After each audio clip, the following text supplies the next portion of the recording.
குழந்தைகள் மேல் கை வைத்தவர்களுக்கும் பெண்கள் மேல் கை வைத்தவர்களும் அந்த உயிர் பயத்தை கொடுத்தாதான் இனிமேல் அந்த தவற செய்ய மாட்டாங்க. இன்னும் ஒரு 5 வருஷம் பொறுமையா கேஸ் ஆடிக்கிட்டே போலாம், பொறுமையா வெளில வந்துடலாம். இந்த கோர்ட் இல்லனா அந்த கோர்ட், அந்த கோர்ட் இல்லனா அதுக்கு மேல கோர்ட்னு போய் அவர்கள் வெளியில வந்து விடுவார்கள்.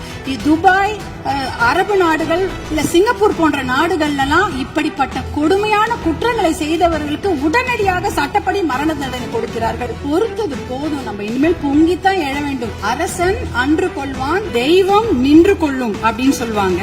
இன்னைக்கு நம்ம குழந்தைங்க மேல கைய வச்சவங்கள நம்ம சும்மா விடக்கூடாது. தமிழ்நாட்டில் 2026ஆம் ஆண்டில் ஆட்சி மாற்றம் ஏற்படுவதற்கு காரணமாக இருந்தது பெண்கள் மற்றும் குழந்தைகளுக்கு எதிரான குற்றங்கள் கட்டுப்படுத்தப்படாமல் அதிகரித்துதான். ஆனால் ஆட்சி மாற்றம் ஏற்பட்ட பிறகும் அதே நிலை தொடர அனுமதிக்க கூடாது.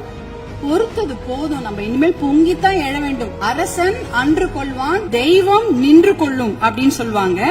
இன்னைக்கு நம்ம குழந்தைங்க மேல கைய வச்சவங்கள நம்ம சும்மா விடக்கூடாது. நம்ம பெண்கள் மேல் கை வைத்தவங்கள சும்மா விடவே கூடாது. இதுக்கு மேல நம்ம பொறுமையா இருக்கிறதுல அர்த்தமே கிடையாது. துபாய், அரபு நாடுகள் இல்ல சிங்கப்பூர் போன்ற நாடுகள்லாம் இப்படிப்பட்ட கொடுமையான குற்றங்களை செய்தவர்களுக்கு உடனடியாக சட்டப்படி மரண தண்டனை கொடுக்கிறார்கள். அந்த மரண பயத்தையும் உயிர் பயத்தையும் அந்த தப்பு செய்தவங்களுக்கு நம்ம கொடுக்கணும். அப்படி இருந்தாதான் இந்த பெண்கள் குழந்தைகளை காப்பாற்ற முடியும். வேற வழியே கிடையாது.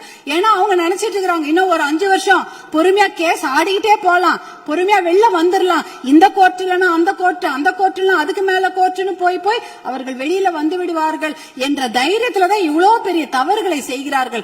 அவர்களுக்கு அந்த உயிர் பயத்தை, குழந்தைகள் மேல் கை வைத்தவர்களுக்கும் பெண்கள் மேல் கை வைத்தவர்களும் அந்த உயிர் பயத்தை கொடுத்தாதான் இனிமேல் அந்த தவற செய்ய மாட்டாங்க. அதுக்காக இனிமேல் நாம பொறுத்தது போதும், பொங்கி எழ வேண்டும் என்று மறுபடியும் நான் உங்களை வேண்டி விரும்பி கேட்டுக்கொள்கின்றேன்.